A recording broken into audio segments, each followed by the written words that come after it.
Hello दोस्तों, आज हम आपको चांद के बारे में कुछ रोचक जानकारियां बताने वाले हैं। तो बिल्कुल भी वीडियो को स्किप मत करना, एकदम ध्यान से आपको सुनते जाना है और देखते जाना है। अगर हम बात करें चांद की, तो चांद वास्तव में एक खूबसूरत उपग्रह है। अगर हम चंद्रमा पृथ्वी का एकमात्र प्राकृतिक उपग्रह है। यह सौर मंडल का 5वां सबसे विशाल प्राकृतिक उपग्रह है। आप इसे ग्रह न समझें, ये उपग्रह है। इसका आकार क्रिकेट बॉल की तरह गोल मटोल होता है और यह खुद से नहीं चमकता। कई सारे लोगों को लगता है कि चांद खुद ही चमकता है और वह अपनी रोशनी से पृथ्वी को भी रोशन कर देता है, लेकिन यह बात सही नहीं है। चांद तो सूर्य के प्रकाश से चमकता है, क्योंकि जब सूर्य का प्रकाश चांद पर पड़ता है तो चांद चमकता है। उसके बाद उसी का परावर्तित प्रकाश हमें देता है। पृथ्वी से चंद्रमा की दूरी आपको क्या लगता है कि चांद आपको इतना करीब दिखता है? वास्तव में इतना करीब नहीं है। पृथ्वी से चंद्रमा की दूरी 3,84,000 किलोमीटर है। अगर आप 150, 200, 500, 1000 किलोमीटर की दूरी तय करते हैं तो आपको लगता है मुझे बहुत थकान हो गई है। समझिए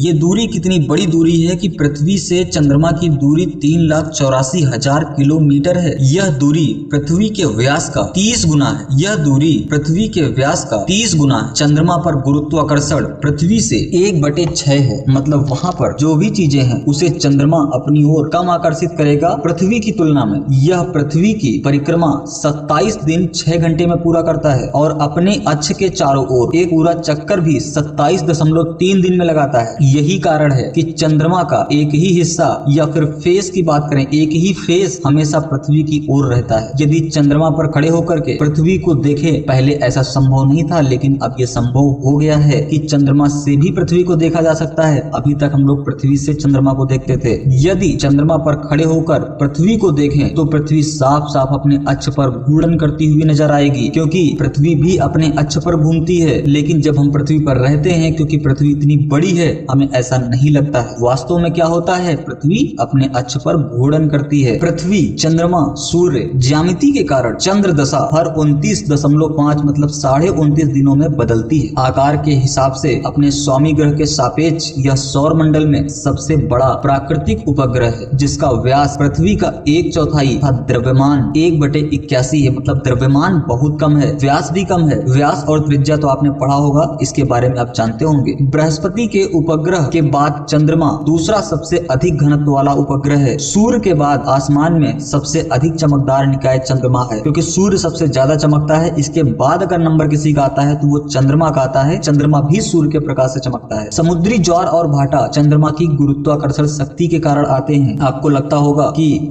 होगा ज्वार भाटा ये पृथ्वी पर आता है, पृथ्वी में जो समुद्र है उसमें आता है, लेकिन इसका कनेक्शन सीधे चंद्रमा से। दोस्तों, उम्मीद करते हैं आज की वीडियो आपको अच्छी लगी होगी। ऐसी ही और वीडियोस को पाने के लिए हमारे चैनल को सब्सक्राइब कर लीजिए। अगर वीडियो अच्छी लगी हो तो वीडियो को लाइक कर दीजिए, साथ ही साथ अपने दोस्तों को भी शेयर कर दीजिए। धन्यवाद।